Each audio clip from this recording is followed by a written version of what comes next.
ഇന്ന് എൻ്റെ അമ്മായിയമ്മയുടെ കുട്ടികളുടെ അരങ്ങേറ്റ ദിവസമാണ്.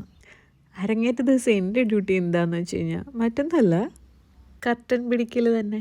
അങ്ങനെ വൈകുന്നേരമൊക്കെ ആയപ്പോൾ വണ്ടിയൊക്കെ എടുത്തിട്ട് കൊട്ടാരക്കര അമ്പലത്തിലേക്ക് പോയി. അവിടെ വെച്ചിട്ടായിരുന്നു അരങ്ങേറ്റം. അമ്പലം ആകെ മാറി. അമ്പലത്തിന് മുന്നിൽ പടർന്ന് പന്തലിച്ച് നിന്നിരുന്ന ഒരു ആൽമരം ഉണ്ടായിരുന്നു. അത് മൊത്തം വെട്ടി. പണ്ടൊക്കെ അതിൻ്റെ ചുവട്ടിൽ നിൽക്കുമ്പോൾ ഭയങ്കര തണുപ്പും കാറ്റുമായിരുന്നു. പിന്നെ അവിടുത്തെ ഉണ്ണിയപ്പം, അമ്പലത്തിൻ്റെ ഉള്ളിൽ കയറാതെ എത്രയോ പ്രാവശ്യം ഉണ്ണിയപ്പം മാത്രം മേടിക്കാൻ വേണ്ടിയിട്ട് ഞാനിവിടെ വന്നിട്ടുണ്ടെന്നറിയോ. ഇതാണ് ഡാൻസ് ടീച്ചർ, എൻ്റെ അമ്മായിയമ്മ. ഭയങ്കര ബിസിയാണ്. അങ്ങനെ നമ്മളെത്തിയിട്ട് സ്പീക്കർ, മൈക്ക്, ക്യാമറ അങ്ങനെയുള്ള എല്ലാ കാര്യങ്ങളും സെറ്റ് ചെയ്തു. കാരണം at A time song play ചെയ്യണം, വീഡിയോ എടുക്കണം, കർട്ടൻ ഇടണം. ആയുധം വെച്ചിട്ടുള്ള കളിയാണ്. അതുകൊണ്ട് എങ്ങാനും മൈൻഡ് ഉപയോഗിച്ച് കഴിഞ്ഞാൽ തീർന്നു.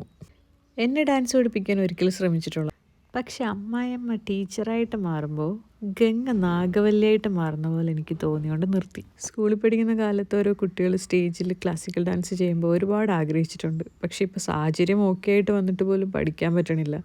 ഈ കാലം തെറ്റി പെയ്ത മഴ.